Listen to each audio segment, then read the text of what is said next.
लेकिन डॉक्टर रमा, सबसे महत्वपूर्ण ये है कि देखा है कि भारत में जब भी वेव जो पिछली आई हैं उनके फैलने के कारण अमूमन त्योहार रहे हैं या फिर कोई बहुत बड़ा आयोजन रहा है जिसमें बहुत बड़ी गैदरिंग हुई हो। अब क्योंकि क्रिसमस और नए साल का जो त्योहार मनाने जा रहे हैं देशवासी, वो बहुत नजदीक आ चुका है और ऐसे में इस नए वेरिएंट की दस्तक भी भारत में हो चुकी है। तो किस तरह से इन त्योहारों को आप देखती हैं, या ये जो वक्त चल रहा है, जो मौसम चल रहा है, क्या इनकी भी कोई भूमिका रहने वाली है? हाँ, भीड़ भाड़ से तो अगर एक व्यक्ति भी संक्रमित होगा कोरोना से तो बहुत सारे लोगों में संक्रमण हो जाएगा और किस ग्रुप में वो कितना दुष्प्रभाव डालेगा। जैसे कि जो लोग ज्यादा इस किसी भी बीमारी से जिनकी लो बॉडी इम्यूनिटी होती है, या जो डायबिटिक हैं, एजेड हैं, सीनियर सिटीजन्स हैं, हाइपरटेंसिव हैं, ऑलरेडी कैंसर या दूसरी बीमारियों से ग्रस्त हैं, इन लोगों को तो 100% अपने आप को बचा कर रखना है। ये सिर्फ 1 एकड़ जमीन पर कृषि करके हर महीने 1 लाख तक कमाते हैं। इनसे सीखना है तो फ्रीडम ऐप को अभी डाउनलोड कीजिए। ये घर में ही रहें, वॉक वगैरह में अगर जाते हैं नियमित रूप से तो सोशल डिस्टेंसिंग और मास्क के साथ जाएं। जैसा समारोह में आप बता रही हैं कि क्रिसमस आ रहा है, न्यू ईयर आ रहा है, तो celebration has been a part of our lives और वो मेंटल हेल्थ के लिए बहुत ज़रूरी होता है।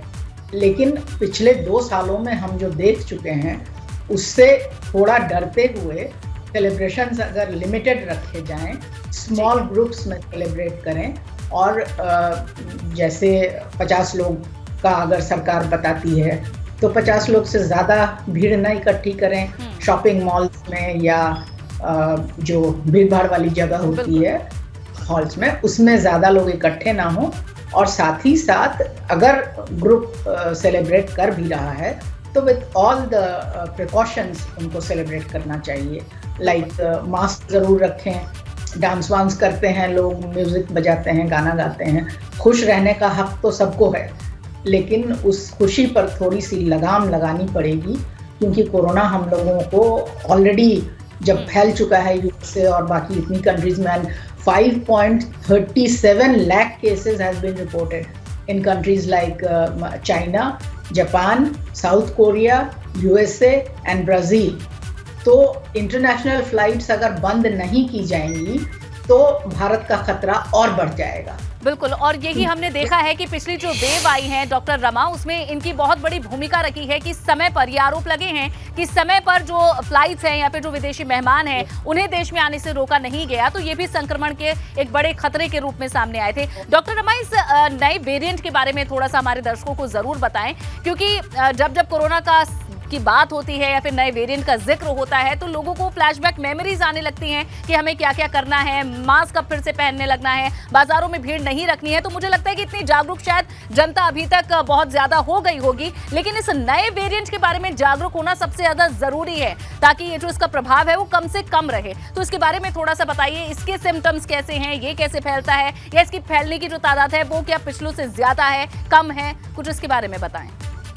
सिम्टम्स तो सेम है, सोर थ्रोट होगा, रेस्पिरेशन में प्रॉब्लम होगी, फीवर आएगा, क्योंकि जो भी वायरस है ये BF77 करके, तो ये अभी हमारे देश के लिए नया है, लेकिन बाकी कंट्रीज में और स्पेशली चाइना में तो बहुत बुरी दशा हो रखी है इसी वेरिएंट से। तो हम लोग जो जनता कर सकती है वो यही कर सकती है कि सारे प्रिकॉशंस लिए जाएं, क्योंकि ये तो साइंटिफिक रिसर्च का मसला है ना कि how dangerous can it be.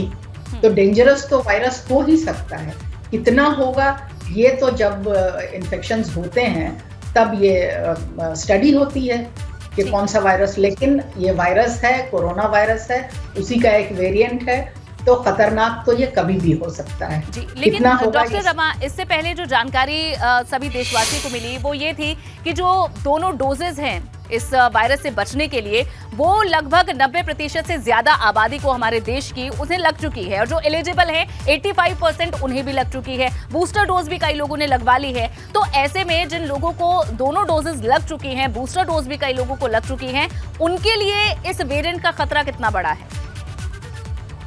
ज़्यादा नहीं है जिनको दोनों वैक्सीन लग चुकी हैं, और हमारे यहाँ की वैक्सीन तो बहुत इफेक्टिव साबित हुई हैं।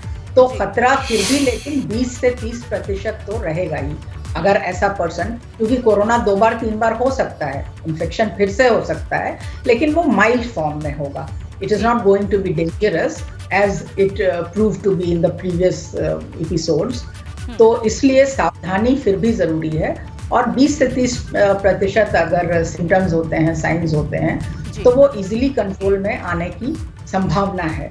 और हमारी सरकार तो इसके लिए पूरी तरह से तैयार भी है, प्राइवेट संस्थान भी इसके लिए तैयार हैं।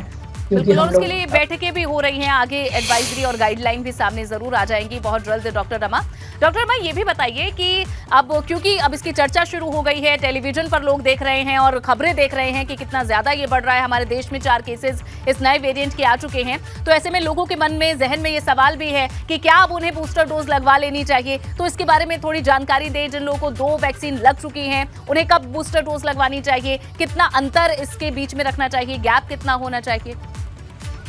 सेकेंड डोज लगे हुए 6 मंथ्स हो चुके हैं, तो बूस्टर डोज लगवाना तो लाजिमी है। और गवर्नमेंट मेरे ख्याल से अब दोबारा से जारी करेगी ये dates and time and venue कि कहाँ लगवा रही है। तो एक व्यक्ति को, right from children to adults to senior citizens, सबको जाकर बूस्टर डोज जरूर लगवा लेना चाहिए। इसमें कोई कोताही नहीं बरतनी चाहिए, इसमें कोई कमी नहीं आनी चाहिए। तो ये तो 6 महीने का गैप रखकर आप बूस्टर डोज लगवा सकते हैं। ये सिर्फ 1 एकड़ जमीन पर कृषि करके हर महीने 1 लाख तक कमाते हैं। इनसे सीखना है तो फ्रीडम ऐप को अभी डाउनलोड कीजिए।